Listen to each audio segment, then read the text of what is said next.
All right, we are gonna get started with our Kentucky Derby webinar, where we're gonna get into some betting. We're gonna put together some tickets. So first, I want to thank our amazing panelists for being on here tonight.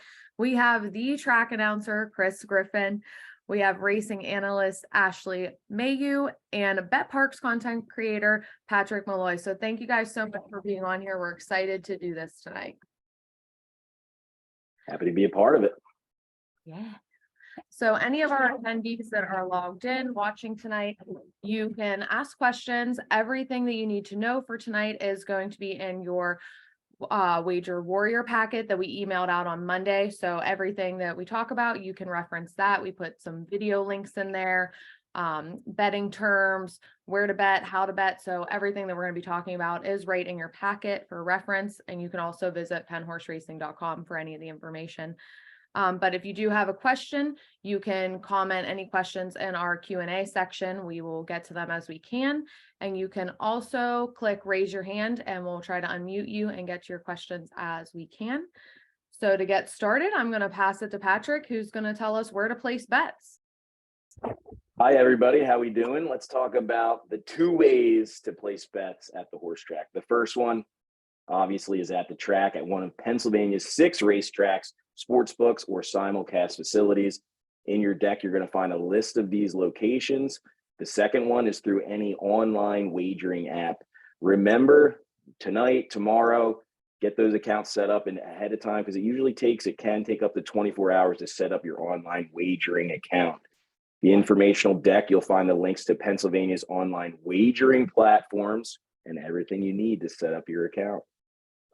I like Twin Spires personally. I'm a Twin Spires guy.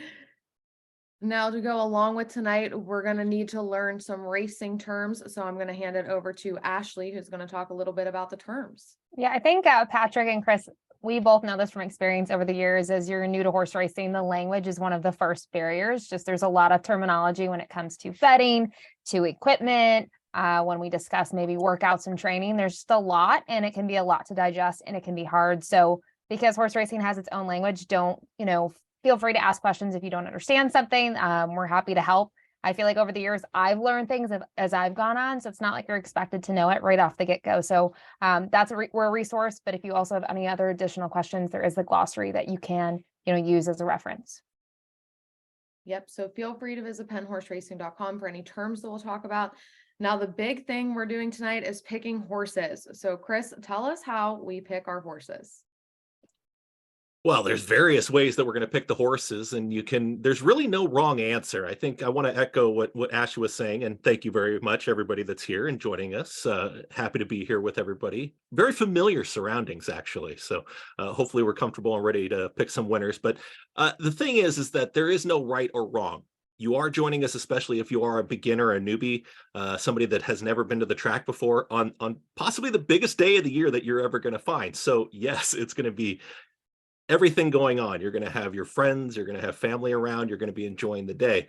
When you do take a look at some of your programs or your handicapping tools, there's just a lot of different ways that you can select your horse. I mean, you could take a look at what the experts are going to say, like the experts that are sitting right here and giving you those selections, or you can really go with a name that you like, or maybe there's a jockey that you tend to want to go towards. And so there really isn't a wrong answer as far as making your selection. What I hope that we can do is help you really just kind of move throughout that day on Saturday, wherever you're going to make that wager, if it's at home or if you're going somewhere on track, to just make it an easier and a better experience for you. For me, as an ambassador of racing, if you will, I kind of go back to that service industry thing where it's like, you're not a customer until you come back and visit a second time. So I want to make sure that if we're a part of it, we're able to give you guys the message. It's important for you to be able to tell the message to somebody else, to be able to explain it to your family and friends so that they want to come out to the track. I'm going to talk about horse racing all day long, but it's about you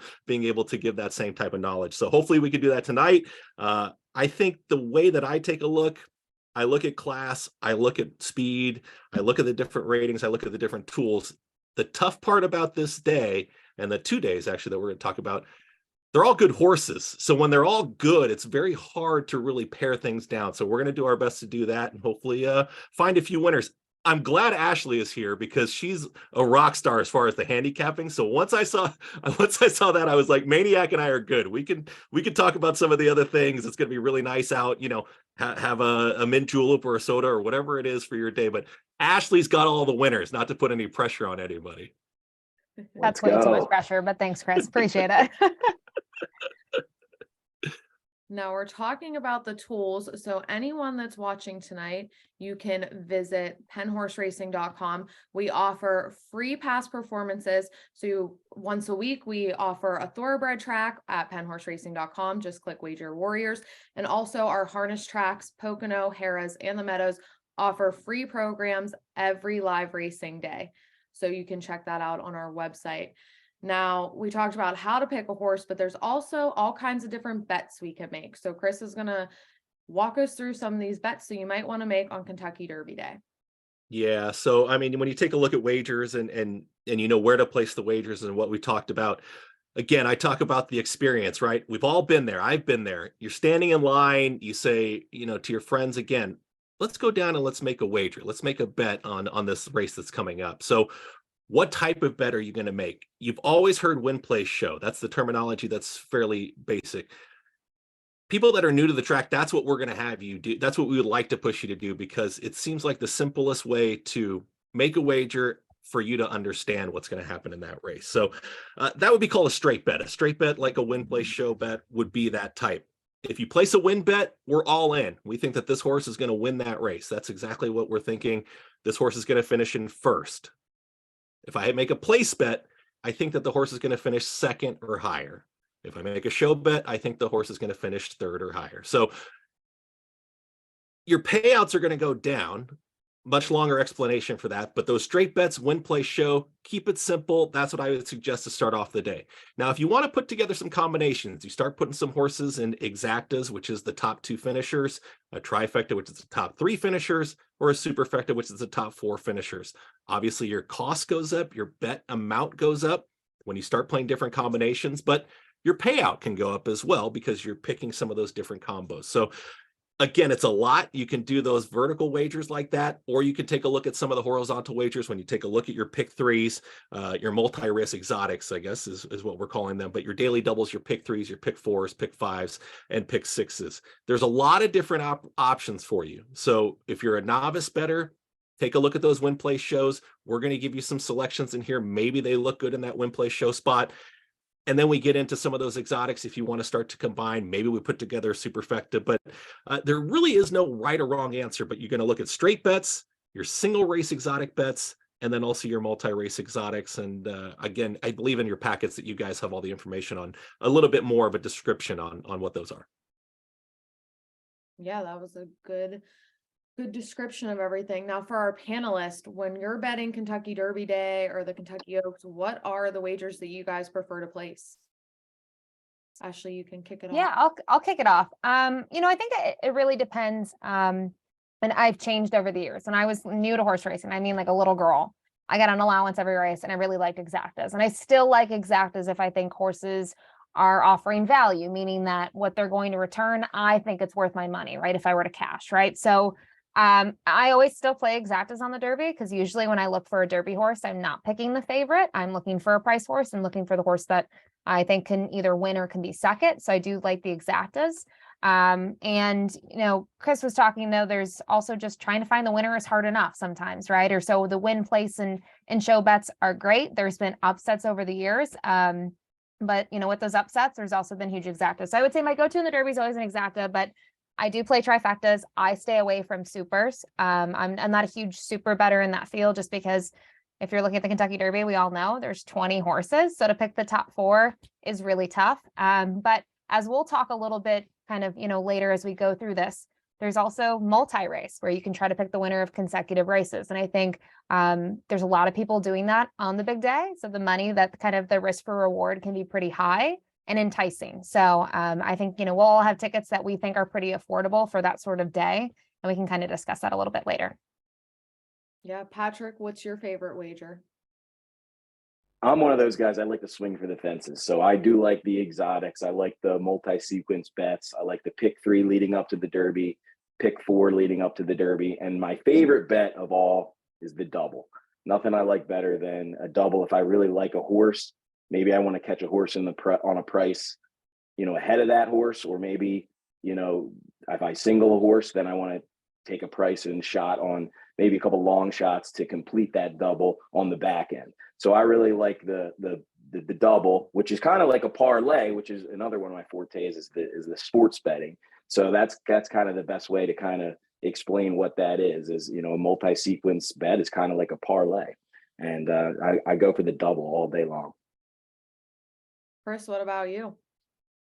Yeah, I like that. With a name like Maniac Malloy, if you weren't swinging for the fences, I would be very, very disappointed in you, my friend. If you were a show better, like the $10 to show, which isn't a bad thing. You can Not a do bad that thing. as well. But Maniac Malloy's got to be bringing it.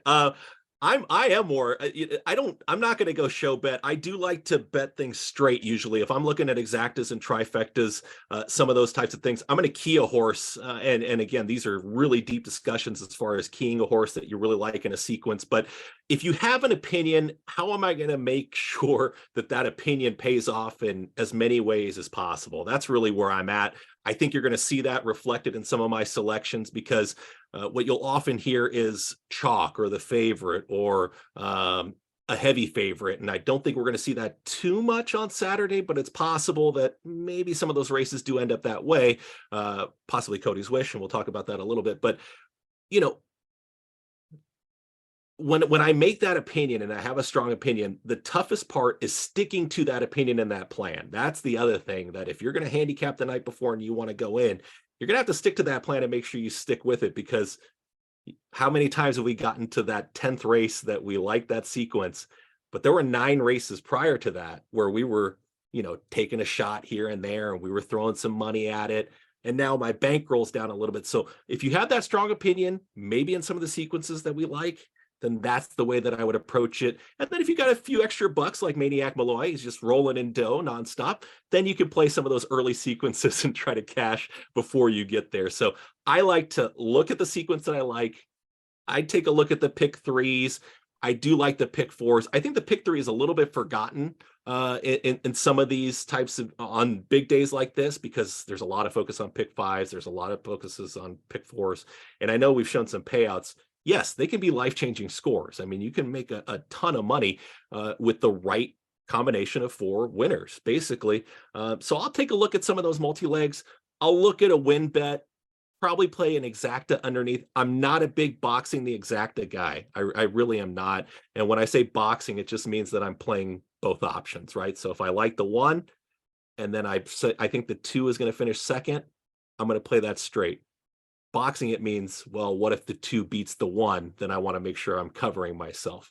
So I'm not a huge proponent of that. I'm not saying it's a bad thing, but again, those are all the options that are available to you. It's about you and your comfort level as far as what you're wagering. So like I said, Ashley's got all the winners. So I hope my single is the same as hers, and then I'll form that opinion, and then we'll get that pick 4, pick 3, and hopefully make a little bit of money. The only other thing I want to kind of piggyback off of both Patrick and Chris, I think, is when we have strong opinions and we figure out if there's a horse or there's 2 horses, that's where we look at that. And then we say, what wagers do we want to play? I don't go into every race saying I'm betting an exacta every race. Like, there's a strategy behind why I may go for an exacta, or why I go for a try, or why Patrick is, playing really big doubles because he has a strong opinion on maybe 2 consecutive races. So it's not like we're going to go into every race and say, we're playing this specific wager. We look at what our opinion is, and maybe it's 2 horses, maybe it's just 1 in each race. And then from there, you try to form your strategy and how you're going to increase your bankroll. Yep, definitely. Now, we do want to remind viewers that we do have a Q&A section. So if you have any questions for any of the panelists, just pop your comment down in our Q&A section and we will get to your questions. Now, for the panelists, do you guys look at the odds when you're handicapping? Do you like to watch the horses warm up in the paddock? Does that play any effect to your tickets, or you kind of just handicap it from the program and that's what you're going with? Personally, me, I love the jockeys. I love to bet jockeys. That's like one of my, angles, my strategies. So that's one of the first things I always look at is the jocks, and I kind of go from there. But before the odds, even. Okay. So I try not to look at the morning line when I go through things like an initial glance, because I don't want that, even though you can tell yourself like, I don't see it. I'm going to pretend it's not there. You still know it's there, right? So it can influence, I feel like, my behavior, and maybe I take peer pressure then, but I try not to look at the morning line. And I think there's two aspects of physically looking at the horses. It's great when you can see them in the flesh, but like, for example, I'm not going to be at Derby. I don't know if the two gents are going to be at Derby, so I can't see them up close and personal. Now, I think if this was not such a prestigious race, I do think appearance, just physically how they look, is more important to me. But this is such a prestigious race that they're all going to look like classy animals. Some will look better than others, right? And we all have our preferences as to what sort of horse we might visually like if we're a visual handicapper. But the Derby, that wouldn't be as much of a concern as maybe behavior would be. If you kind of follow on social media, any of the big kind of media agencies that put out content right now, a lot of these horses are schooling because they are only 3 years old. They're going to witness, over 100,000 people on Saturday, and some of them are going to be anxious. So far, it seems like everyone's schooling well, but that's going to be a very different animal when you put in weather and you put a lot of people there. I try not to make it, a huge deal, but it's something at least worth noting. If you see a horse that's getting anxious or he is getting a little worked up, it is something that's in the back of your mind, but I don't think it's an end all be all. I still think, for me, the form comes first. Yep. Chris, what about you? Yeah, I mean, I guess the only thing I could really add to that question is I'm not very good at looking at. I want to be careful how I say this, because I'm a track announcer, so I should know what the horses look like. But I'm just not. I didn't grow up around horses. I'm just being honest. I didn't grow up. I grew up in Santa Monica, California, and I was a fan of racing and went with my dad and hung out, and we liked, handicapping and taking a look at it. So I'm definitely more of the handicap, take a look at it on paper. How am I going to evaluate it? When the horses do come out on the track, I kind of trust more of the experts like Ashley and many of our peers that know horses, because they've been around them, as far as the way they're moving, the way that they're acting. Is this good? Is this bad? And you will hear a lot of different things that people think is a good thing or a bad thing at the racetrack. Maniac, I'm sure you've heard plenty of different odd things, and you're like, okay, maybe that could make sense, I guess. So I don't get too much. I wanted to chime in. I wish I knew some of these things. I wish I grew up around horses and I knew, some of these intricacies that Ashley seems to, she definitely has a keen perspective on. So, but yeah, no, I don't have that, just like you, Chris. Well, and to that point, the folks that are going to be going to those tracks, and when you do watch, when you see somebody standing there with the microphone and they're in the paddock, they're probably talking about some of the horses. So tune in, try to turn the volume up and take a listen. They're not just promoting some of the great things that are going on. They'll do that, but they're also telling you what they feel like they're seeing in the paddock, or where the horses are getting prepared to come onto the racetrack. So all of that is vital information. I would jump in. I listen all the time, and then I always text the paddock analyst that I'm like, I have no idea what you were talking about, but it sounded great. And then it happens on the track. So it works. It's important to really follow the people that know what they're talking about and doing that. So that's how I look at it. We'll see again if it plays out. But now I've got people probably texting me, track announcer doesn't even know what the horses look like when they're coming on the racetrack. So. No, we have one question from the audience. So, not sure if the track is going to be fast or sloppy. Will your picks change depending on the track? Does that play an effect, the weather, for you guys? Chris, you want to go first? Yeah, I mean, weather is going to have a very significant impact. For whatever reason, rain likes to show up on Derby weekend. I mean, there are a lot of derbies that do end up being run over a wet track. As far as the turf, I mean, we'll see. It's gonna probably take some water. You would see it would have to be a real downpour. I don't know what the forecast is, if it's going to be a real downpour, if it's just going to be some passing showers. It's just really a wait and see. It's just so tough. Track condition wise, and I think Ash could probably speak a lot better to this. When you take a look at the track, from a fast track to a muddy track to down to sloppy, I mean, these are, we have to see significant amounts of water in order to get to certain levels. There are some pedigrees that are going to just adapt better. And maybe when we go through these races, we can point those out. But I know hard spun. If I ever see hard spun in any of the bloodlines, I know they're probably going to handle a wet track. So again, for those people that you're taking a look at their programs and you're handicapping, you see some of these horses' names. If you see hard spun in there, I think that horse is probably going to handle a wet track just fine. I'd like to hear. Go I'd ahead, like go to ahead, hear Patrick. what Ashley would have to say in terms of, post position, and then, what happens to the track and how that kind of can influence how you may change your strategy.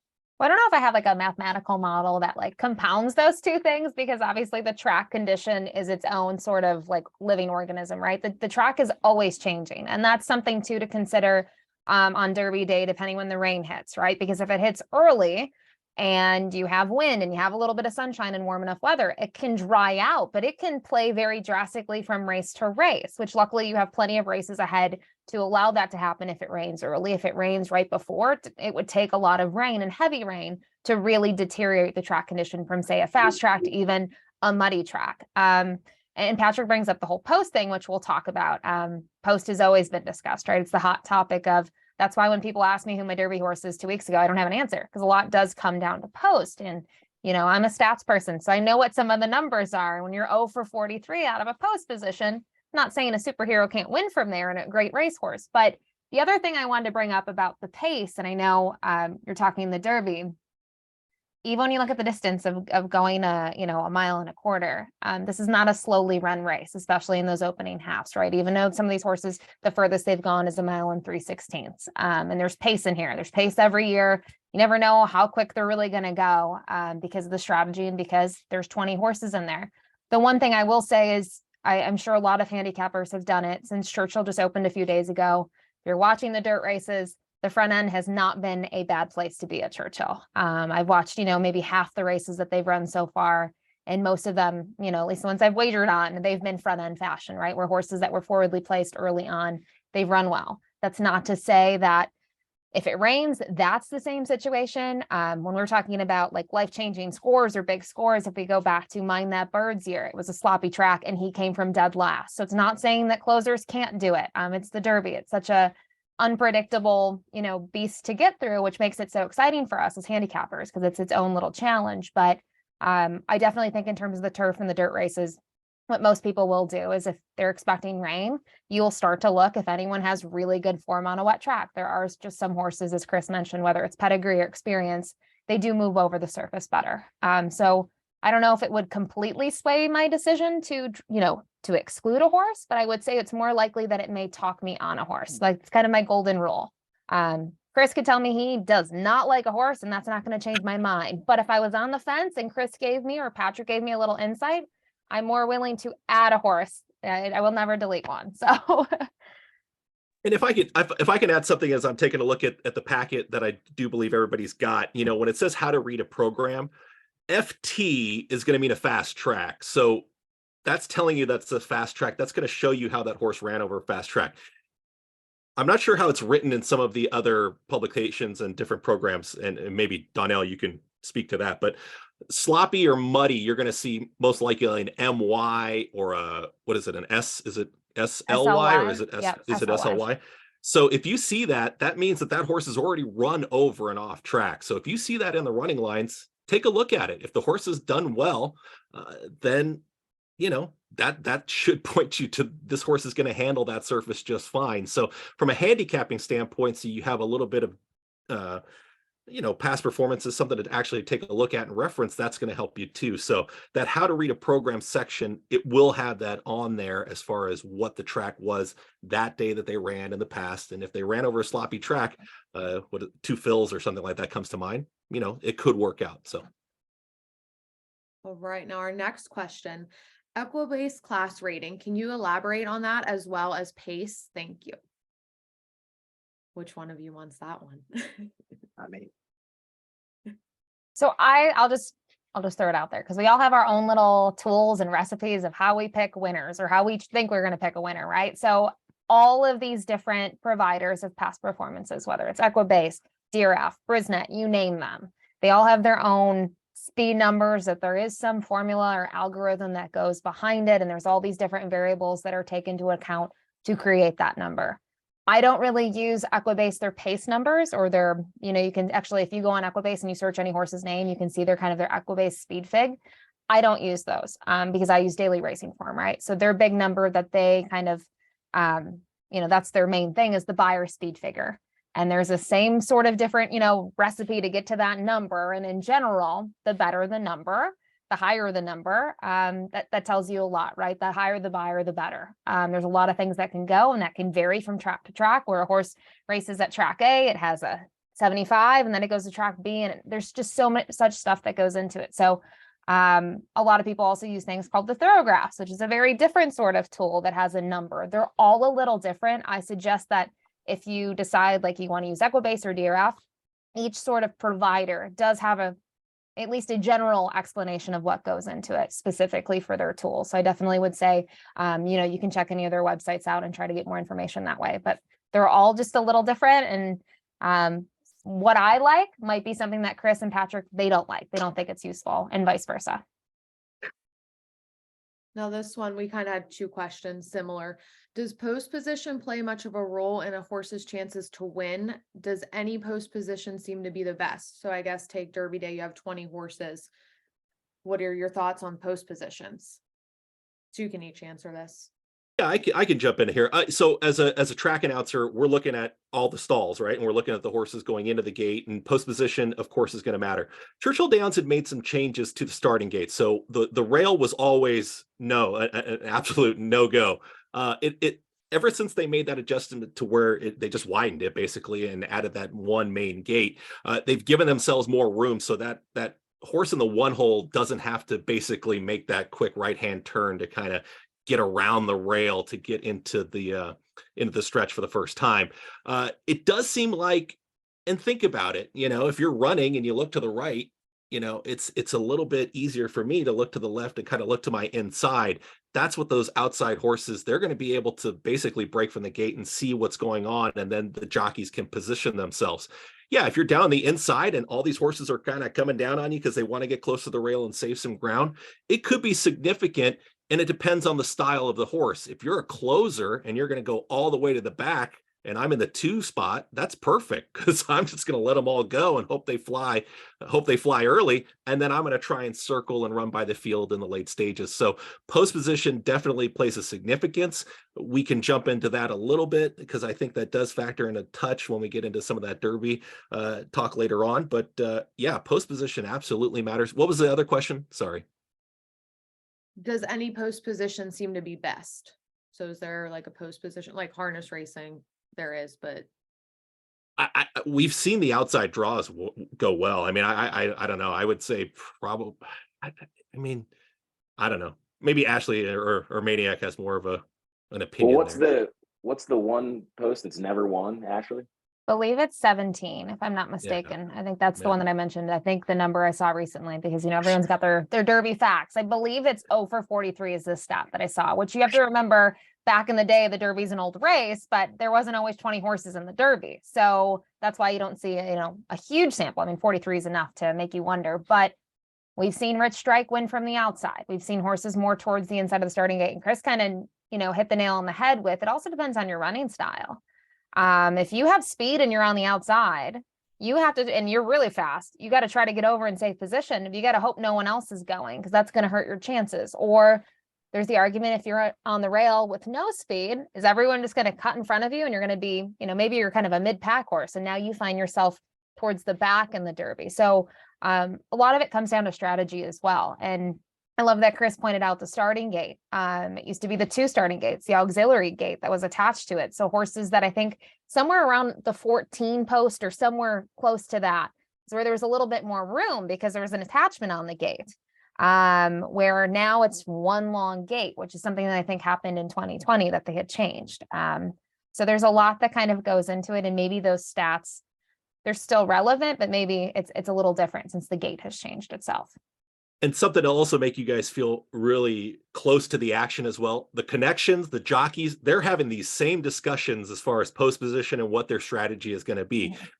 And look, when it's the fastest 2 minutes, the greatest 2 minutes in all of sports, anything can happen at the start. The start is going to be very important. So that question as well is a really good one, because post position matters, but also how you break from the gate is going to really matter as far as what's going to happen in your race if you're going to hoist the roses at the end. So it's a great question. We'll see how it plays out, and when we do handicap that race and talk about it a little bit, maybe there's a few horses that could be it's a negative impact, and maybe it's a positive one.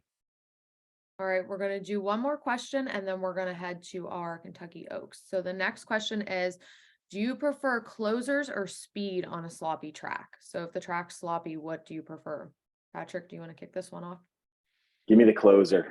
Give me the closer. I think that can the sloppy track can kind of neutralize, some of that speed. So why not, be sitting pretty with a closer? That's kind of where I would go with that. You guys, Ashley, Chris, does it make a difference to you? Which one do you prefer?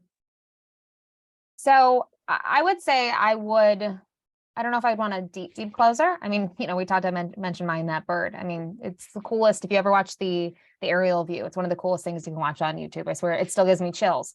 I mean, the chances of that happening year after year are just very slim. The horse got an amazing trip, but I would like a horse that would come from off of it. I don't know if I'd want him to be dead last early on, but he could have, 5 or 6 horses behind him, and that would be fine. And I think if this wasn't 20 horses, maybe Chris and Patrick and I would disagree with that, because if horses are on a sloppy track and sometimes they get to the lead and they set soft fractions, no one can really close because the track might be deep and it's just harder to make up ground. But because it's 20 horses, typically, if we do have one pace horse, that someone else is going to be trying to, pressure the pace early on, which changes the complexion of the race.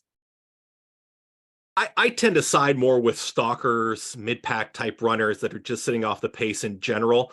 Closers, like Ashley just pointed out, you talk about Rich Strike, you talk about Mind That Bird.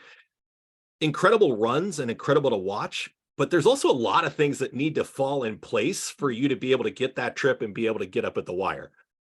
There was a run there for a while. I think it had to be like 5 or 6 years. It was stalk the pace, sit off of the pace setter, take the lead at the quarter pole, open up in the stretch, and you win the Kentucky Derby. Can weather impact that? Yes. I get a little nervous on trying to factor in the weather factor too much. I hope that we, as we handicap it, yes, it's important, but make sure it's not like your main focus of like, man, it's going to pour and it's going to be a sloppy track and this is how I'm going to go for it. I think handicap the way you want to handicap, figure out the winner, and then see how the weather could impact that to an extent. I think if you start thinking too much about the sloppy track and the conditions, I mean, the weather person can't always get the weather right. So what happens now if you go in with that plan and then it's sunny and beautiful out, which I hope it is on Friday and Saturday. But I like the stalkers. I like them just kind of sitting right off the pace. Give me a horse that's about, sitting 3rd or 4th, take the lead at the top of the stretch, and I think that they give me the best opportunity to win. All right. What's the other thing they say? The horse with the clean face wins the race sometimes. That's another aspect of looking at it, with the speed, you're not in the back getting all that mud and, kicked in your face, which for some of these young horses, that can be, if they've never experienced that, I think that can really mess you up. I imagine you running a race and somebody's throwing dirt in your face the whole time. That's got to be pretty tough. Yeah, definitely. All right, I'm going to share my screen with our participants and we are going to go into the Kentucky Oaks. So this is for Friday. Let me share. Okay, so everyone should be able to see my screen. This is the field for the Kentucky Oaks, which is for 3-year-old fillies. It's a grade 1 stakes. Do you guys kind of want to talk a little bit about the horses, or do you want me to just go right to your ticket and we can talk about your tickets? It's up to you guys. I guess I'll show your tickets, and then Chris, if you want to go first, what thought process for the superfecta to come up with these numbers and horses? Yeah, I'm sorry. If we can go back, actually, if we could take a look at the field here. So I'm going to go with the number 12, Darth Vader, and you see that horse is going to be my top choice. Fun name, Darth Vader, but an outside draw. This is a horse that was in Florida, so a Florida bred, a homebred, and taking a look at Michael Yates. I found the interesting thing to be, I don't play jockey musical chairs that often, and Ashley has a ton of more insight and information, so I'm going to kind of lean on Ashley's info here. But I found it a little interesting that Luis Saez, who has been lights out so far at the start of the meet here at Churchill Downs, he's going to be riding at Churchill Downs primarily. It sounds like he's not going to New York right after the Derby week. So to me, it tells me that Luis Saez wants to really take this next step, if there's another step. He's one of the top jockeys, definitely in the country, if not the world. He's had grade one winners. He's been a great connection with Kieran McLaughlin since he's taken over his book and become his agent. I found it a little interesting. I don't know what's behind it. He wins the race on the number 13 Affirmative Lady. She's going to be a shorter price based on the morning line odds as you take a look at it. 10-1. Horse wins by 2 lengths at Gulfstream in the Gulfstream Park Oaks. Now Saez is going to go to the 12. He's going to ride Darth Vader. I went back and watched the replay. That's the one thing I do. When you take a look at these races, if you really want to dive into handicapping, watch the replays. I do it just to keep an eye on silks and things like that, but it's a really great asset to just be able to, it's like watching game film, Maniac, quarterbacks and the sports, they got to watch game film, right? That's exactly what we're trying to do. I can read all this to you, but if you can physically watch the race, then why not? The thing that's jumping off the page, Darth Vader is 20-1. You got a horse in here that it looks like when you take a look at her effort 2 starts back in the Devona Dale, she wins by 4 lengths, right? At a huge number, 46, almost 47, 48-1. Then that was on March 4th. She comes back. She needed some time off. That was a big effort there. She worked on the 23rd based off what I'm seeing here. Then she went into that April 1st race in the Gulfstream Park Oaks. If you watch the race, she is in hand and cruise control, and she hits the stretch and she doesn't finish. To me, that tells me that horse might have been maybe a work short going into that race, and that horse is just a little short to win that race. Got run by the 13 Affirmative Lady in that same race. Now you get Luis Saez, who's been lights out. You're going to give me 20-1. And the horse has 2 works now going into this race that I'm taking a look at on paper. So this is an interesting horse to me in a race where there's a lot of closers. Gambling Girl, who I like in the Superfecta, she's going to come from off of it. Wonder Wheel, who the 2-year-old champion, not quite sure, if she's transferring that form to 3. Botanical is such an X factor because the horse is now seeing dirt for the first time. Wet Paint's going to come from off of it. Promise Her America might show some tempo, but this is a horse that went 49 in a race that I called at Aqueduct. Can she run the type of fractions that Darth Vader can run? She's fast. The 12 holds the interest to me. I think that she can pull off an upset here. I like the draw. I like Luis Saez picking up the mount. And I like that she's got 2 works coming in. The numbers say she's got to improve. There's no question. She's got to run better numbers than she's been running. But as far as a top pick, take a shot. She's 20-1. I like it. So I put her on top in the Superfecta. You could box that super that I threw out there, and I'll let everybody else talk. But if you box that Superfecta, it's going to cost you $24. So, you take a look at those 4 horses. All 4 need to finish in the top 4. It can be in any order if I box it. This is a situation where I could box maybe IKEA, but again, we're talking about all kinds of different wagering options. But I like the 12, Darth Vader. Let's see if we can get it done. And it's not quite May the 4th be with you. It'll be May the 5th. Wow, Chris, you're talking to me, man, because I am all over Luis Saez on Saturday, but on Friday, I'm going with Wet Paint, and Wet Paint has that little, what is it, the moniker there, the SLY in her second to last race, I guess it was the Honeybee at Oaklawn, where she won over a sloppy track. I love Flavian Pratt on the fillies, so I'm taking Wet Paint on top of my ticket there for the Kentucky Oaks. That's my pick to win. I like Wet Paint in the wetness, because it is supposed to be raining on Friday afternoon, like from what I last looked at the weather late in the day. So I'm kind of what we're leading up to, talking about the weather. I think that might end up being the case, and Wet Paint in the rain. It sounds good to me. All right. Well, we all like Louis Saez, and I actually love Michael Yates. I spent a lot of time in South Florida, and he's one of my favorite trainers down there. He's at Gulfstream Park year round. And this is a horse that I kind of would agree with Chris's logic of maybe a work short or just that little extra distance in that most recent start.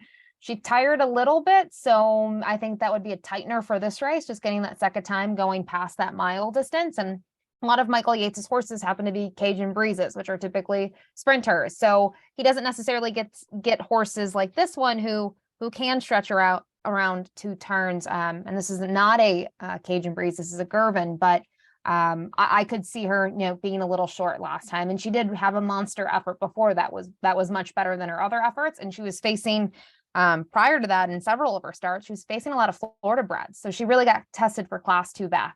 I did not use her in here. Chris kind of alluded to Botanical is the wild card, and typically these horses I'm really cautious of, but to me, this is where I landed. Now this horse is 4-1 morning line. She could be sneaking here. She can take some play. People might back off of her for the main thing that Chris mentioned. There's no dirt races under her belt. She debuted on the turf, which I can always excuse the debut. Next start on the turf, she raced very well. And then she was just at Turfway Park, which if you go to maybe Turfway Park's races several years ago, you might look at them differently. It was a very competitive meet all meet long because their purses have increased. So you saw a lot more caliber all throughout their 4 months that they're there. And I think the way that she's been able to win, she's been able to sit off the pace. She can be forwardly placed. I think she's a little bit more versatile than maybe Wet Paint, because Wet Paint really comes from the back of the pack, and somehow she's always able to get the job done, which is Patrick is going to be hoping for, because she's going to need to navigate if she's going to be towards the back of the pack with 13 other rivals. But Chris mentioned too the idea of pedigree. So when I see a filly that's by Medaglia d'Oro and out of a mare out of Blame, I have no questions about the dirt. Her dirt works seem quite well. It's Brad Cox who's had success in this race. I'm willing to take the wild card here, especially if I can get, somewhere near those odds. But just looking at other things in here, the pace has kind of been discussed a little bit. There's a horse coming out of Sunland Park, Flying Connection, that could be forwardly placed. Darth Vader should have some speed. I don't think Promise Her America, even though this one was forwardly placed, I actually watched an interview with her trainer, Ray Handel, said that she's probably going to have to carve a trip from off of it because she's just not as fast as other fillies in this race. Wonder Wheel's a little bit of a wild card. Chris again brought up a point about Wonder Wheel. This was the 2-year-old filly last year. This was the filly to beat, and she hasn't been able to do that at the age of 3, which sometimes fillies, they don't step forward again. They have a really good 2 or 3-year-old season, but the next year they're not as strong. There's a couple that we can think of off the top of our head. I always thought Rachel was awesome at 3. She was still really good at 4, but she was really great at 3. So I could see Wonder Wheel being forwardly placed, and maybe she gets back into form. Maybe she needed a couple races. So this is a really wide open event. I used Botanical. I thought Wet Paint was a horse that I would also use in my superfecta. And I think the 2 to the outside of the starting gate, I don't love post 13 and 14, but Affirmative Lady, when I look at the past performances, Graham Ocean, I feel like, is really strategic and methodical and a very brilliant guy. And to see him put a horse in stakes races before she broke her maiden, I'm thinking that's not a Graham thing to do, but he must have thought that this filly had potential. She ended up winning the Gulfstream Park Oaks in her most recent start after breaking her maiden. She looked really professional doing it. And to me, I think the 14 in this race is what I would call maybe a wise guy horse, that I think this horse is going to take some play. Was beaten by Southlawn in that most recent effort, who's the number 4 in the Kentucky Oaks, but she's been kind of talked about on Twitter and how she looks. A lot of people like the way she's been schooling and how she's been training. Brendan Walsh seems high on her. So I think Pretty Mischievous could actually take some play in here. So I use that one as well. I'm actually going to ask Ashley a question while I've got Ashley here. I got a handicapper, of course, racing analyst. Pretty Mischievous, she's going to put the blinkers on. I thought that was kind of something to take a look at too. And when we talk about equipment changes, when we talk about terms and as handicappers or analysts and whatever we talk about, equipment changes, they are to either basically improve the horse's performance, or in this case, blinkers, putting those blinkers on, giving her more focus. She's got an outside draw. She's already shown speed. I mean, my question to Ashley would be, what do you think the plan is? Do you think that they put the blinkers on just to really get her into the early action a little bit more. Maybe she shows some fight, because I thought that was interesting. I've got her in my superfecta, I do believe, I do too. because I like the angle of kind of a second or third in one of those stakes races leading up to a big race like this, because they're coming up to that peak performance. But Pretty Mischievous, you get Tyler Gaffalione, who's been great in Kentucky. Mhm. And the blinkers on was the thing that really kind of, I took a look at. I said, man, why make this move now? And just see how she adapts to it.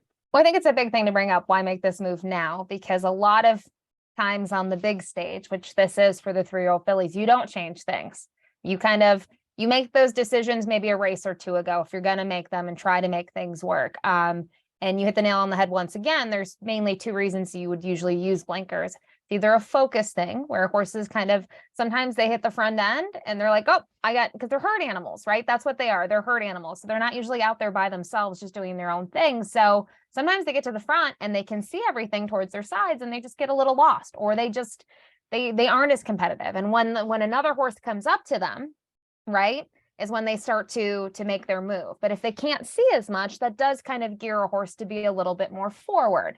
So like I said, it's either a speed thing or it's a focus thing. And in her case, I would have already thought it was a focus thing, but I also heard Brendan Walsh recently speak, because there's a lot of great content out there. And I think that's kind of what he had said, was basically along the lines of, if you look at her last race, South Lawn was able to close from off of it and made a run and passes by Pretty Mischievous. And she had already kind of lost her focus at that point. So it is hopefully a tool that makes her a bit sharper.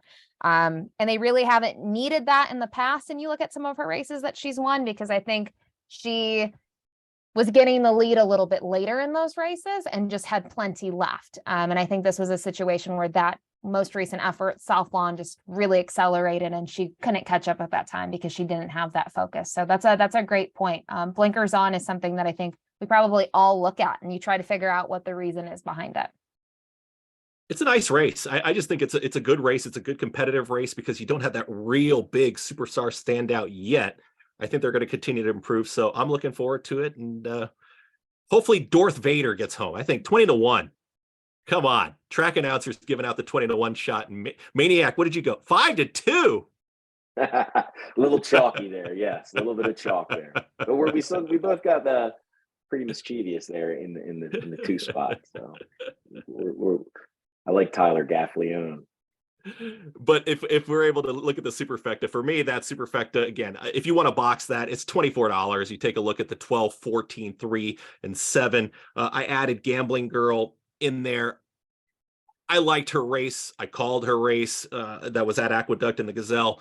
She was sitting off of a real slow pace at that 49-second half-mile time. She was really running at the end. If you go back and watch that replay, I'm giving her a little bit of a call because she is making a move. She just ran out of time. She ran out of room, and there was a slow pace up in front of her. You get Irad Ortiz Jr., who's going to be taking over, champion jockey from last year. Can't remember the prior year, but definitely last year.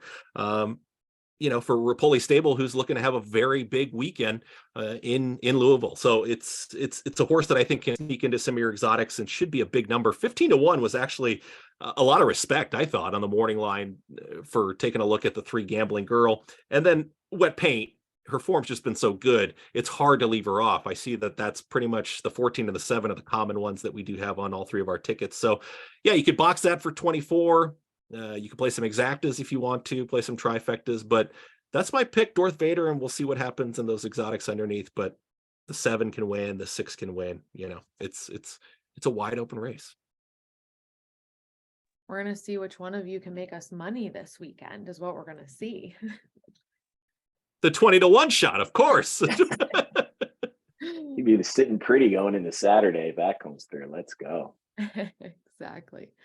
All right. So like I said, there is a Q&A section for anyone as we're going through the races. If you want to ask questions about the horses or any of our panelists' thoughts on the horses, you can just type in one of your questions and we will get to them as we go. Now we do have someone in the audience. Barry, let me unmute you. He has his hand raised. So you should be unmuted and you can ask your question to our panelist.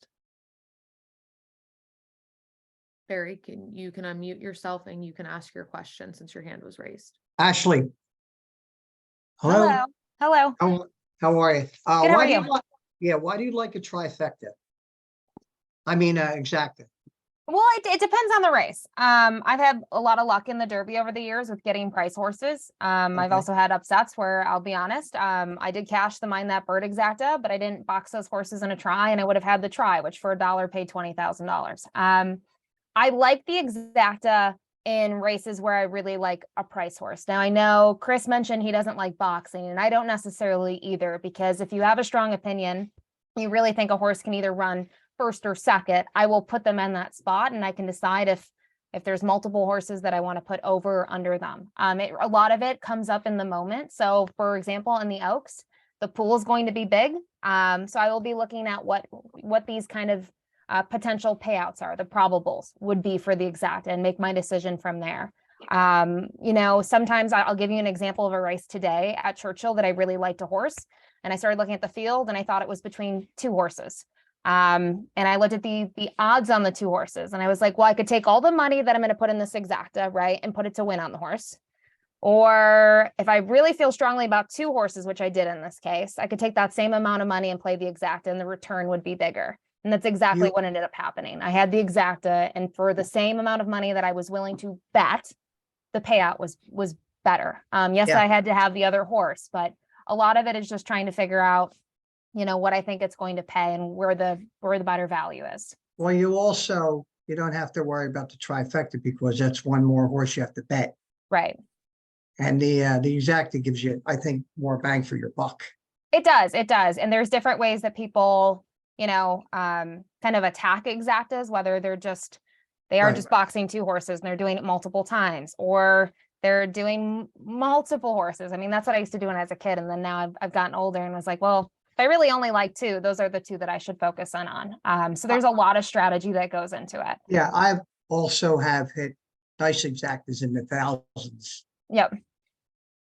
So, and I've done it, and I know benefited this is a hot topic where like some Yeah. people don't like the all button because you're diluting your value, right? Because you're using everyone on top. But I've done Exactly it, and I've gotten really big payouts in like the $1,600 range, all because I Yes. like the horse that finished second, and I ended up getting lucky in the bomb one. So everyone has their own strategy in betting and what works for them. And I don't think there's a right and a wrong. I think, you have to be comfortable figuring out what you're willing to spend and what your strategy is. Do you go with the jockey also, or just the two numbers? I look at the jockey a lot. I think, there's moves like jockey on, jockey off, and that's not being disrespectful to anyone, but some horses don't jive with certain horses. And we all have like a Luis Saez fan club here, and he's been riding tremendous. Tyler Gaffleon's been good. We all, anyone that kind of follows the big races, we always see Irad Ortiz Jr., Flavien Prat all over. I mean, we're talking the Oaks and the Derby. So all the top guns come out, right? And they all have, horses that they either get along with. So I do think, Chris has a great point. He's getting Luis Saez with the option to ride two other horses. That starts to make your brain wonder, why did he pick North Vader? You like harness racing? I do. Okay. All right, thank you, Barry. We have our next question. What are your thoughts on Vargas? So I think that's Promise Her. Do you have any thoughts on him being in the Kentucky Oaks? Patrick or Chris, do you have anything, or I'll chime in? Thoughts on Jorge Vargas Jr., the jockey? Mhm. Yep. Good guy. I mean, this is a jockey that we've seen really pick it up in the last few years. I'm unmuted, right? Yeah. I called the race again, so I do have a little bit of a unique angle when I take a look at some of these races because I'm lucky to do that. But Promise Her America, she got really comfortable on the front end. Jorge Vargas Jr. knows how to get him to relax. And it's not so much aggression, it's that he wants to put his horse in that position that he's got in mind, whether that's going to be on the front end, whether that's going to be some stock in the pace. He's a jockey that a lot of people on the East Coast should know quite well because he's been around the different circuits. You've seen him continue to progress in his career. Limited mounts, it looks like, but he's selective with his mounts too. He gets some of these good mounts for some of these nice barns. A barn like Ray Handel, a young trainer that's starting to really come up and starting to make a name for himself as well, is going to trust a guy like Jorge Vargas Jr. that shows a big run on what was a speed favoring track where he was 30-1, but he rode the race like he was one of the top choices on the board. The jockeys aren't thinking about they probably know if that their horse is the one to beat, because they're going to take a look at it. But you can tell that he does his work. He's a family man. Just had a baby recently. I guess it wasn't too recently now. I think his baby's getting a little bit older. But good guy. Would trust him as a pilot on any horse that he's going to be aboard. And you saw that as well that same day, because he picked up some mounts actually later on in the card. So I would feel very confident if Jorge Vargas Jr. was aboard, and I think he's going to put her. He'll have her in position. I don't know if she's, like Ashley was saying, I don't know if she's fast enough to get right to the front against some of these really fast horses, but I think he'll have her in the right spot, especially from the 8 post position in that race. All right, thank you guys. So we're going to move on to our pick 4 tickets. Just a reminder to anyone that's watching, our 6 Pennsylvania tracks do have Kentucky Derby Day events. So if you're interested in hitting up any of these hat contests, free family funds, food and drink specials, go to our website, pennhorseracing.com, and see all the events that we have in the area. And all right, let's start with race 9, which kicks off the pick 4 ticket. Do you guys want me to just leave the fields up, or do you want to go right over to your tickets and talk about the pick 4 ticket? We can leave the field up. I think that worked out well with the last race. All right. So Chris, do you want to kick off this one and your picks for your pick 4 ticket? Actually, could somebody else go first? I got to find my notes here real quick. Yep. I'll Patrick, go. you wanna I'll go. Okay. Well, I talked about jockeys earlier. Here's a perfect example. Again, I'm taking 4 horses in the first race, I believe. Can you go to my ticket real quick? I'm sorry. Who do I got? All right, we got the 1, 4, 8, and 11. That's the Ortiz brothers. We got Tyler Gaffleone and Luis Saez. I mean, those are the guys. Come on back. I mean, I like Major Dude. That's the chalky pick. There you go. Stay on there for me. Mo Stash. That's a Uncle Mo horse. Always play those horses. And Luis Saez aboard. That's like a no-brainer for me. The 11 horse, Carl Spackler, the Ireland bred. You got to go with the Ireland bred horses. That's another one I like to go with. That's another thing I look for. And who else do I got? The 8, the 1, and the 4. Talk of the Nation. That's the Claude McGahee and Tyler Gaffleone connections there. So we got two horses that are pretty much. I got the little chalk on the 5-2 with Major Dude, but Talk of the Nation and Mustache with the other, probably going to go off as the second favorite, maybe the favorite, Carl Spackler. So I got a little bit of a mix there. We're going to take 2 horses that are a little chalky and then 2 10-to-1s on the morning line. I like my odds. Let's roll the dice and hopefully we get out of the first race. That's what I'm always trying to do with these pick 4s, is get out of the first race and see where the chips fall after that. Ashley, what about you for this race? So just a little overview. I know Patrick kind of mentioned in terms of the morning line, the 1 and the 11 are the shorter prices, 5-2 and 3-1. Far Bridge is also another horse that might take a lot of play in here. Another one for Todd Pletcher, but starting with Major Dude, I'll be honest, this is a horse that going into last year's Breeders' Cup, I adored. I should have known better that Post was going to be detrimental to him, but a couple of things noting with his recent form. Now as a 3-year-old, he's been very consistent. 2 of those efforts were down at Gulfstream. Then more recently, he did try the synthetic at Turfway Park in the Jeff Ruby Stakes, which used to be like the Spiral, right? And looking at that kind of trajectory from that race, who's the winner? 2 Phils, who we'll see in the Kentucky Derby. They've decided now to get him back on grass, and he still raced very well. It was one of his best numbers for the figures that I use, but I think he's more of a turf horse. I think he's drawn well in this race, and we've talked about the weather. It's very rare that these horses at 2 and 3, because of the number of starts that they've had, they've necessarily not been over either a yielding or a soft turf course, but he has, and he actually has a win when he won the Pilgrim. And I just think with an inside draw and him being able to save ground over a course that, if there is significant rainfall, as Chris mentioned, it would take a lot of rain to really soak into that turf course. He was when I thought about leaving out, and I said, he's got the inside draw. If the weather is bad, I have to use him. And of course, if I toss him now, because I've loved him every other race, that it would come back to bite me. But Major Dude, a huge player in here. Carl Spackler is a horse that ran second on debut, who beat him. Far Bridge, the 2-horse. Now, the next time Carl Spackler races, he was very impressive at Gulfstream Park. Just very, very big. And it's the connections of Chad Brown and Jose Ortiz. They've had a lot of success, even with the connections here, E5 thoroughbreds. This horse has huge numbers. He just hasn't been able to kind of, jump in and have those opportunities. We haven't seen him since February to tend to tackle the stakes competition, but knowing how Chad as a trainer gets his horses prepared, and he's had horses that can win off of 6 or 7 months. This isn't rare to see. And I really think this is a vote of confidence from Chad that he really likes this horse. My other horse that I use here, that's actually my top pick, is a horse that Patrick's already mentioned, the 4, Talk of the Nation. The one thing you kind of have to look at in Florida is during that time of year, right? You have Tampa and you have Gulfstream. They both have different turf courses in terms of what sort of grass they are and just how they're maintained and just the conditions of them. And just looking at those turf races, sometimes you will see trainers that decide to go elsewhere, and they might start their good horses even at Tampa, and they may race for a little bit less purse money. But Talk of the Nation, I thought, was extremely impressive in those 2 grass efforts. Since getting onto the grass, this horse is a completely different animal. Did race in a small stake at Tampa for $75,000, and just the way that horse was able to win, I was very impressed. I thought in terms of a turf race at Churchill, I wouldn't want to be super far off of it. And I think this is a horse that's going to set the perfect trip and be pretty close to the pace early on. So I also think 10-1 might be high on this horse, but the 4 would be my top pick. But I think just from what we've seen from the others, the 1 and the 11 are major players. But this is an interesting race. You have horses that made a lot of starts maybe in Europe and just have 1 start here. You have horses coming from California. So I'm curious to see what Chris has to say, because I know he spreads in this race. He liked a lot of horses, Chris.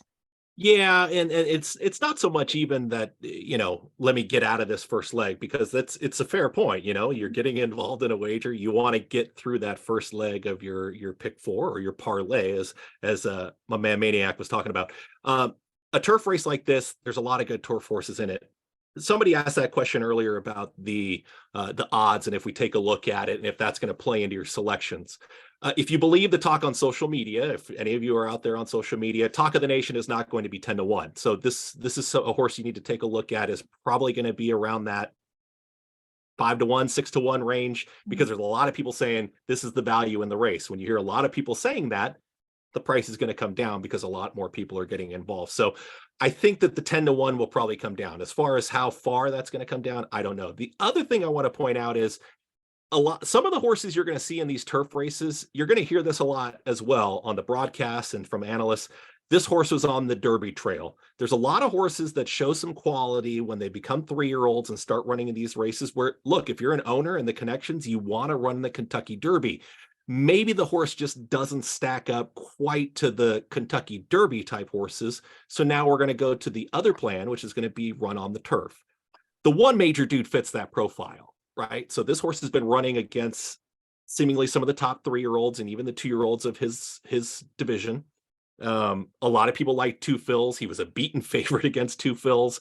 And now you're going to get him on a turf race with Irad Ortiz Jr., Todd Pletcher trainee. Major dude is going to be probably vying for favoritism, probably your favorite in that race. Carl Spackler, just based off of the performance that you saw from that maiden effort, the time off, Chad Brown leaving him off of a ticket to kick off a pick 4 just seems silly. Fun fact for me, and I'm sure people are yelling at the screen right now in our audience, I've never seen Caddyshack. I understand Carl Spackler is a character in Caddyshack. I've never seen it. And I know it's terrible. Maybe I need to sit down and watch it and check it out. But that is, I believe that's a Caddyshack reference, right? I've heard that multiple times. So perfect. So you get Carl Spackler on the turf, Caddyshack. Remember, you got 100,000 people coming to the racetrack as well. They've seen Caddyshack. They're going to understand the reference. So that's going to take some money. So I put the 11. I like the 1. The horses towards the inside and the 8 Mostache, who I added. Look, if you like Talk of the Nation, you have to like Mostache. Mostache is only 2 lengths off of that horse in a race. So a horse that's only beaten 2 lengths, I'm on board there. Turf racing, a little bit of luck. Maybe the 8 can turn the tables. And I think the 8's going to be a better price than the 4. The 2 and the 3, Far Bridge, I just don't know what to do. with that horse, and maybe Ashley can speak to those Gulfstream Park efforts, because handled Carl Spackler, who we really like, beat him by a head, then comes back in an optional 75 and wins again. Then he switches barns and goes over to the Todd Pletcher barn. Joel Rosario is going to be aboard. He was aboard for the maiden victory. The 2 is an interesting horse in there as well. So some quality 3-year-olds in here. I think there's some horses that were on that Derby trail, so I had to include them. Hopefully I get through this first leg, but the 4, the price is going to come down. We're all kind of around it the same way. Mendelssohn's March, only reason I threw that one in there was the horse ran in the bluegrass, same thing. They thought, let's take a shot in the bluegrass. It didn't pan out. Let's go back to the turf. Oh, by the way, this horse is 1 for 1 on the turf and has done nothing wrong in a turf race. So I will spread there early, single in the middle sequences, and thin that out. But that's how I see it, and we'll see what happens. All right, so that is race 9. We're gonna head over to race 10. So this is a little bit shorter of a field. Who wants to go first? I could start. I mean, Cody's Wish is going to be an overwhelming favorite in here. 4 to 5 on the morning line is a significant favorite. I don't single him in the pick 4. Maybe because I just don't want to get beat up on social media. But when you take a look at the 7 Cody's Wish, I felt like the next horse that I thought maybe could get a run on him is the 10 Endorse, Mike Maker, Tyler Gaffleone to the outside. So I put them both in there. I'll play 7-10. If Cody's Wish is the Cody's Wish that we've seen, he's going to win. I mean, he's going to win at a short price. If he's running those same numbers, it's just hard to see any horses stacking up like that. The consistency, the way that he improved, Hall of Fame trainer, Junior Alvarado obviously knows the horse very well. He's set for a big season. It just seems like Cody's Wish, this is going to kick off his year. He's already a grade 1 winner. There's nothing else to prove. And there's also a wonderful human story behind the horse. So, this is a horse that you root for and you like to see have some success on that day. You're just not going to get a huge price. And there's going to be a lot of people singling Cody's Wish on their tickets. So how do I try to create a little bit of separation? I think Cody's Wish wins. If I'm alive after the first leg, I'm rooting for the 10 Endorsed. I'm going to be getting beat up on social media because I'm all over Cody's Wish there. Won 7 of his last 8, and Junior Alvarado, I like the connections. They won the Breeders' Cup Dirt Mile last year. It's a no-brainer. I'm going with the single Cody's Wish. I kind of like White Abarrio though. I mean, I don't really know. Has White Abarrio ever won though? Like I feel like he's always around, but the Safi Joseph, I love Safi. I'd like to see White Abarrio come through, but every time I bet that horse, I feel like I end up a loser. So I'm staying away from White Abarrio, singling Cody's Wish, and let's get through these first 2. So I also single Cody's Wish because in my mind, if he's at 90% of his fitness off his layoff, he can still beat this field. And Chris is right. People might come at us, but the same way, if I don't single him here and I can't make a strong case for someone else, I will also get beat up, as I've learned on social media. So when I looked at this race, there are a couple horses in here, like a Tejano Twist is a very hard knocking horse. He's been really solid at Oaklawn. I actually got to see him race at Oaklawn, and he raced his race, but he just wasn't good enough to win that day, right? So I don't know. I don't see a situation where he's able to beat Cody's Wish.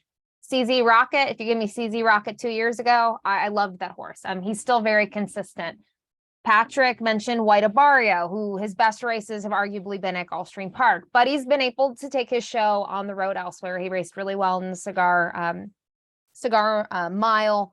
I thought it looked like he was full of run. He still was only beaten by half a length, but it was a good race. I still thought he could have been a touch better in that performance. He did race really well in Ohio and the Ohio Derby, and he does come out in this race off a confidence boosting effort. I just think he is slightly better at Gulfstream, so I couldn't make a case for him. I started to think about the track. If it's a wet track, I mean, Get Her Number has a couple races that are pretty good on and off track, but he's going to need the pace set up, and the horse is such, Cody's Wish can be forwardly placed or come from off of it. I couldn't make a situation. And it's funny that Chris mentions Endorsed, because this is a horse that I had played so many times trying to get him to the winner's circle, and he had a huge losing streak, and now he's gone to win 3 in a row. I mean, his losing streak was huge, and he was in some really tough spots. You can go down the page. They had tried him in the Pegasus. They had tried him in the Gulfstream Park Mile, but it seems like as of more recent, they have figured him out, and they've kept him at the 7/8 or a mile distance. So I do like that he's got those 2-mile preps coming in here. Is going to cut back in distance, but I've been burned by him too many times. So I really just couldn't make a case from anyone else. So if I'm alive at this point, Cody's Wish is just what I need to get through. Let me add a couple quick notes here. White Barrio, if you take a look at where it says entered, he's scratched. He was going to run in the Carter actually on Wood Memorial Day. He scratched out of the Carter where he was going to be probably a favorite. He was definitely going to be favored. I don't know how Repo Rocks is in there, so who knows. But Paco Lopez actually came to New York to ride the horse.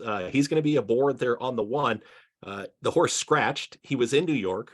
Oh, and by the way, he happened to be riding Lord Miles, who ended up pulling off a big stunning upset later on in the card. So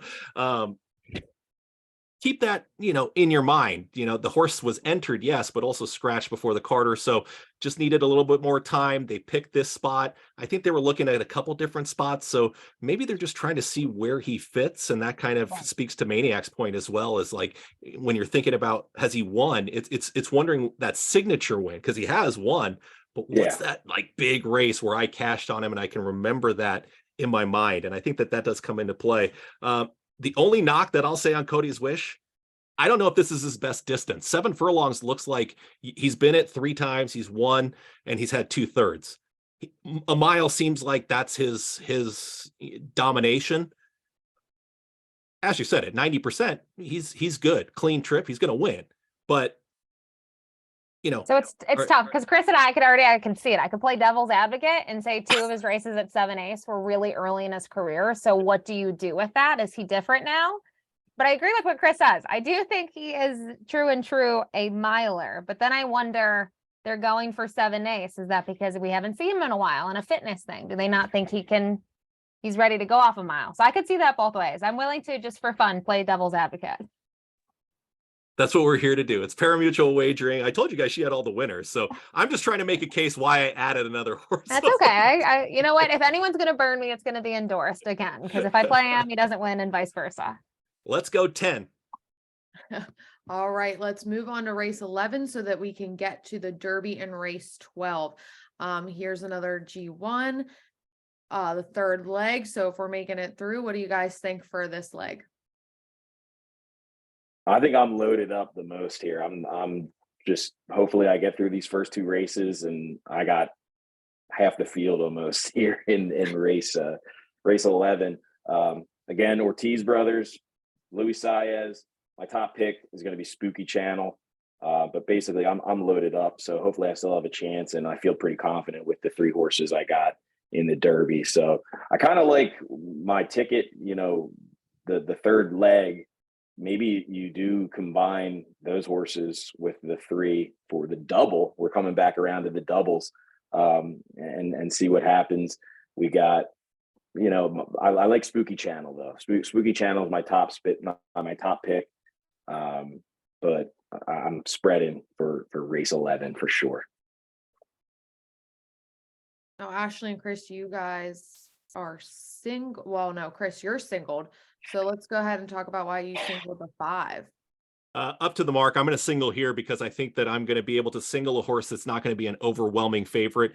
4-1 probably comes down a little bit, but if you take a look at his last race, Chez Pierre was much talked about in that effort at Keeneland, from a wagering standpoint, but also the horse just ran lights out. Modern Games ran 2nd in that race. This horse was right off of Modern Games. They finished kind of evenly in that race on what appears to be a pretty speed favoring turf course that day at Keeneland. I know this race is coming back quick, but I think that Up to the Mark is just in good form right now. They said, look, we're probably not going to have to run against Chez Pierre and Modern Games. Modern Games would be odds on in this race. I mean, he would be an not overwhelming favorite, but he would be favored pretty significantly. Up to the Mark is right there with him, stride for stride. They figured it out. Once he got on turf, that's when he really turned things around. I loved his race 2 starts back at Gulfstream. It was push button. You hear push button, it was exactly that. Once he asked, he was gone, and he engulfed that field. I think he's coming up to a grade 1 type effort. I've seen a lot of familiar faces in here, and they've all kind of had their chance and taken their shots. This is going to be my shot. I'm going to single the 5. I think he gets the right position. I think he sits at the back, and I think if he gets rolling in the stretch, I think he's going to run by him. So I'll take the 5 up to the mark, single. Ashley, how do you feel about his single? I mean, I like up to the mark. I do. So I think Chris said everything. So I'm not going to, beat that point. I mean, this horse has really taken off since getting on the turf. The way he's won has been really impressive. So I think there's a lot to like about him. I do use 2 other horses in here. I'll go to the 8 Santon one next. This is a horse that I was not going to use. Like I was on the fence of, and I looked at my ticket costs and my appetite for how much my ticket I wanted to spend. And I said, you know what? I'm going to toss this horse in here. The reason is there's a couple things. Churchill's turf course has gone over renovations the last several years. They had to do more work to it more recently.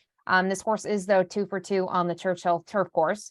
This is a horse that was able to win the Arlington Million once they've moved the race over to Churchill. And you look at his last couple efforts, looking at the race, maybe at Del Mar, okay, doesn't run well. They put him on the shelf for a little bit, like a lot of these turf horses, we don't make appearances. And I'm not sure Turfway Park is really the surface that he wanted. It was for his first time on the synthetics. I'm thinking he could be a lot stronger, second off the layoff. We've talked about Tyler Gaffleon, I think almost every race. He does very well for Brendan Walsh, and they're not like a 20 or 25% pairing, but Tyler consistently rides for the outfit, and he's been aboard this horse and been aboard for both of those 2 wins at Churchill. So I just didn't want to get beat by this horse. And then Spooky Channel's been mentioned. This is a horse that NDS Stable and trainer Jason Barkley claimed for $80,000. And this was a while back, and they had some really good performances with him. They actually won a grade 3, and then this horse was on the shelf for over a year. And when these horses get a little bit older, sometimes bringing them off the long layoff can be tough, but he has been sensational in his last 3 efforts.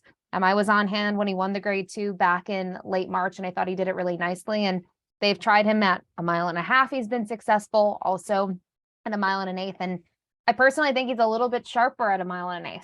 I don't think, he can go the distance and go further. So I really like him at the distance for this race. I think he's going to get a great trip just from off of it. I think there's enough pace in here, such as maybe the 7 could be somewhat forwardly placed. There's also some other horses towards the inside that could, set some fractions, even the horse on the inside. I just think he could get a really good trip in here, and it's really great to see Joel Rosario in the iron. So Spooky Channel, I think for me, the top 2 would be the 5 and the 9. I could kind of go back and forth as to who is my top pick in there, but both look great. There's some other really talented horses in here, and that I could, tell you stories about because I remember seeing them, but some of them I think are just better on synthetic, whether it's Tapeta or poly, whatever the surface may be. And I think they are similar, but I do think horses such as the 3 Wolfie's Dynagos is just better on a synthetic surface. That's just my personal opinion. So I wouldn't use them in the spot, just knowing that it's on the grass. So it's kind of a process of who do I really like and who can I eliminate. So I got down to the 5, 8, and the 9.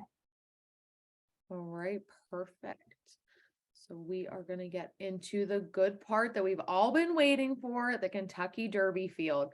So who wants to kick off? This is, well, we didn't have the odds in this one, but who wants to kick off the Kentucky Derby field? Somebody get me a mint julep. I'm ready. I'm like locked in and ready to go. Can it be Friday yet? Come on, let's go. I'm going with 3 horses. I like Tapit Trice. That's my top pick. Louis Saez.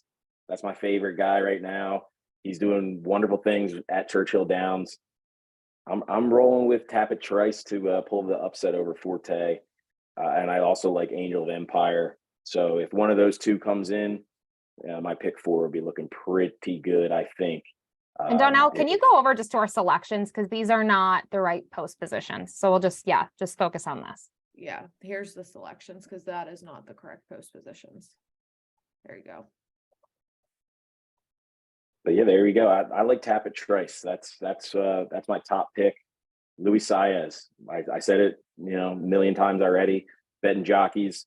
Louis off to a really good start at Churchill, so hopefully he'll hoist the roses come about 6:30, 6:45 on Saturday afternoon.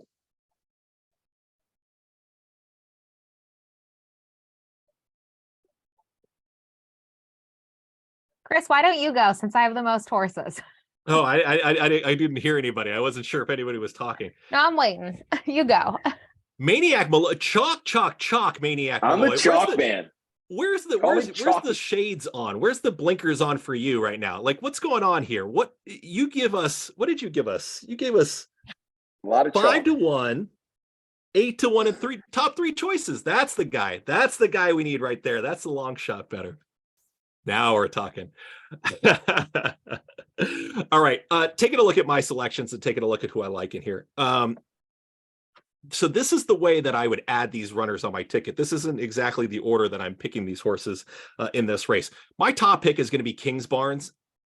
I don't quite understand why he's not really talked about more. I'm a little perplexed by it, to be honest. This is a horse that he's 3 for 3. He's dominated in all 3 starts. He just comes off of a victory in the Louisiana Derby. Watched him in the stretch of the Louisiana Derby. He was still green. He was still looking around. He was trying to figure out what he was trying to do. I don't want to say he was kind of giving me that Barbaro kind of vibe, but I mean, he just kind of looked like he was a tank, and he got into the stretch and he opened up and he can go quick. I know he went 49, 114 and 3 for 3 quarters, but this looked like a horse that's going to be able to do a lot more. It was a little strange to me again, like Jose Ortiz got named, but it kind of took a while to find out if he was going to be the rider. He's by Uncle Mo, so if it's going to rain, if you're going to talk about weather, that's a pedigree that I'm going to like. They paid $800,000 for the horse, initially. So Kingsbarns, I think he presents enough value in the race. There is speed, and obviously there's pace. But I don't know. Is it unfair to say that there's not a ton of pace in here? I mean, there is speed, but as I kept looking through it, I'm seeing what, 3 or 4 horses, and I'm sure Ashley can chime in here soon. But I just don't know quite if everybody's going to send, or if Kingsbarns sort of ends up on like a 1 or 2 horse up front mild pace duel. It's hard to navigate and take a look at it because there's 20 horses. Yes, we can assume that it's going to be a really hot pace, but I don't know. This is a horse that just kind of stands out. Todd Pletcher, Jose Ortiz, they've done good work. I like the post. I think he can get good position. If he could slow it down a little bit, and we still haven't seen, I think, his, peak performance, his ultimate talent level. This is a horse that I like. Tapit Trice, I really like him in about a month and a half. I guess it would be 5 weeks, 6 weeks. I really like him in a race that's going to be later on in New York. He's got to be ridden aggressively. He's not great in the gate. So when we talked about post positions earlier and how a horse needs to leave, he's kind of quirky in the starting gate from the races that I've seen. That concerns me a little bit. How is he going to break? He can win from off of it. Hit Show, I could go on and on and on about Hit Show, but if you go back and watch his replay, same thing. When he's sent at about the 3/8 pole, when they were in the far turn and Lord Miles was up alongside Hit Show, you see Hit Show trying to make that winning move for Manny Franco. He had an outside draw that day. He had to cross over. He had to get track position. Paco took it right to Hit Show. He said, when Hit Show goes, I'm going to go with him. They both made a move at the same time, and Lord Miles got his head down. I think Hit Show was still kind of trying to find his positioning and then really get after it with Manny Franco, so I include them both on the ticket. And then I added the 14 Angel of Empire, who seems to be, a horse that makes a lot of sense based off of those last few performances. So I'm 5 deep. I could probably go 10 deep in here. It's a tough race. I mean, the Derby is the Derby for a reason. We've seen a lot of quality 3-year-olds, and we'll see how it plays out there. Where's 2 Phils? You've been talking about 2 Phils. No 2 Phils? I haven't. I haven't even mentioned 2 Phils. Wise Guy horse, he is it, I think, and I'm off. I as much as I am kind of surprised that I don't hear much about Kingsbarns, I think it's a little surprising to see so many people like 2 Phils, only because the horse was running on dirt and he was just okay. He runs huge on synthetic. I just don't understand why the assumption would be he's going to transfer that right back to dirt when he gets on the faster track. I just don't quite understand that thinking. maybe they're right, but this is a horse that is very talked about. A lot of people like Two Phil's. I'm against though. I'm not crazy about him in this spot. I just didn't see enough on the dirt against horses that he's seen in here to tell me that that horse is going to win, especially when I think he's the wise guy horse and he may even come down. I mean, I could see him 10-1 instead of that 12-1. So I'm off Two Phil's. All right, perfect time to pass it over. So I used a bunch of horses. I used 7, and I'll start with Two Phil's. I'm just going to go in order. They're not my order in terms of, who I pick on top. I'll get there as I talk about them. I do agree, and I do have the concern that Chris has already voiced about this horse was tremendous at Turfway Park, but it's a completely different surface. So what makes you think, because he had good dirt races, but what makes you think he's going to be able to replicate what he just did in Florence, Kentucky, which is a concern. I would say he's had strong enough dirt races, then he's, faced several horses that he's going to face again. He looks like he's been training very well at Hawthorne, and that's where, he spent a lot of his time. He's always been a sharp horse. So it's great to see that he hasn't taken a step back after such a monster effort. And he's very familiar, as I said, with Hawthorne. But the other thing that when I look at him, I mean, his pedigree, he should be fine on the dirt. We've seen him. He does have a win though locally, which was pretty impressive at Churchill. Now, albeit the numbers aren't that impressive, but it was a pretty easy win. And I just was a horse that I didn't want to toss in here. He's also schooled a lot. He's gotten a lot of hype, but just about his presence at Churchill.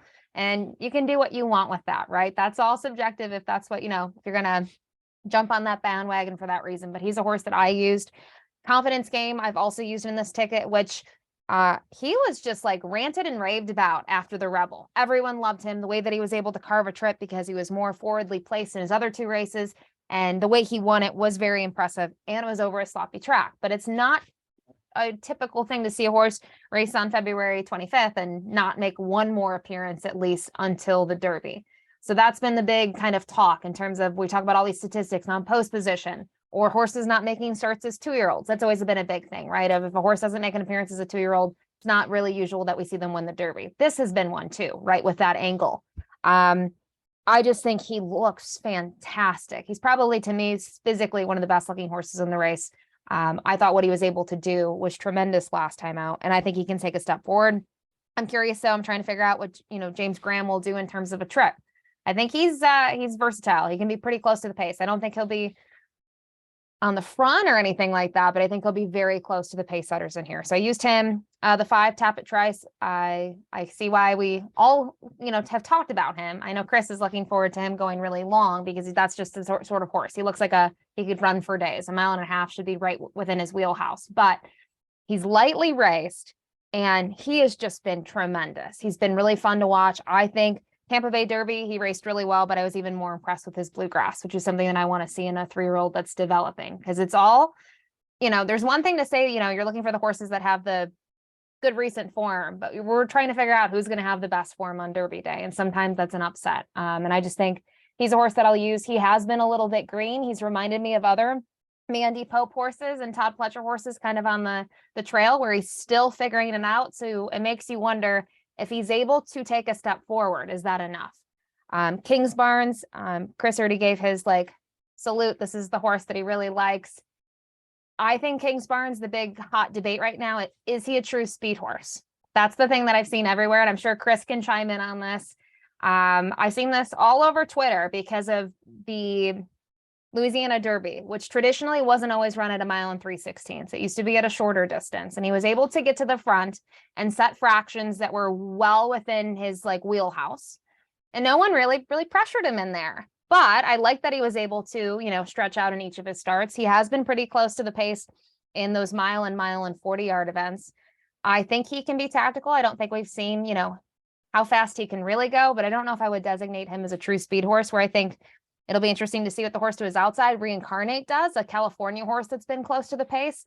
That's the tough thing here, is really if you're trying to figure it out from a pace scenario, what you think is going to happen early and try to figure out where everyone else is going to be. And that's what we're all trying to do in terms of setup. But I do like Kings Barnes. Other horses, Mage was kind of a wise guy horse going into the Florida Derby. No one thought Forte could really get beat. A lot of people singled Forte and they were right, but Mage, he really stepped up. He got a very different trip that he got in his first 2 efforts, and he's been sneaky. Javier Castellano and Gustavo Delgado, they've had a lot of success with one another. And then from here, Other horses to look at. I just got down to the 14 and the 15. Angel of Empire.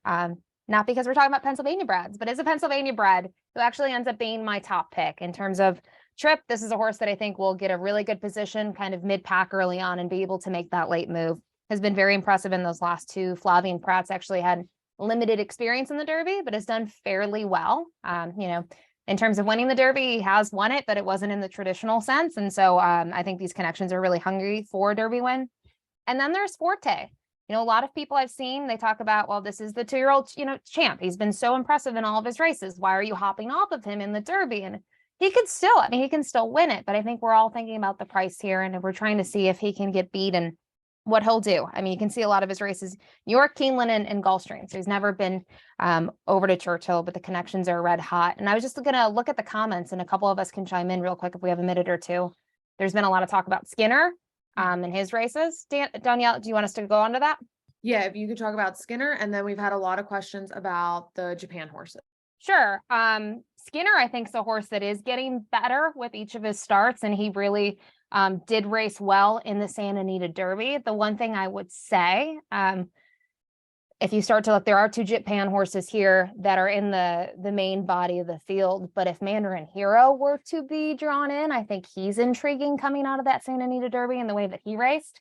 I just think people look at Skinner's last race, and I'm curious to see what Patrick and Chris think, and look at him going 1 1/8 miles. It was his best effort. Now they just think in maybe 1 1/4 miles, he's going to be able to, even improve a bit more, would put him in contention here.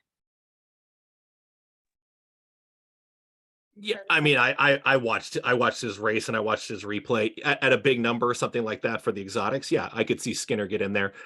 He's going to go to Juan Hernandez, so you get a jockey change in there. Victor Espinosa is going to be off. John Sheriff seems like he's pretty, high on Skinner and being in this spot. So I could play him underneath, but this is a horse that I probably wouldn't play higher than 3rd on any of my tickets, maybe that 3rd or 4th slot. As far as the Japanese horses, and this is what I'll say as far as what I've seen on paper and just what I've seen with the program in Japan. Japan is playing the long game as far as what they want to do in horse racing and breeding and the industry overall. If you take a look at the sires for all 3 Japanese horses in here, these are names that you're going to remember: Mind Your Biscuits, Drefong, and Shanghai Bobby.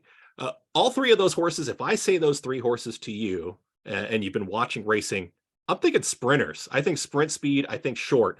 I think what you're seeing here, and this is my opinion, this is not fact, this is nothing that I know, but this is what I feel.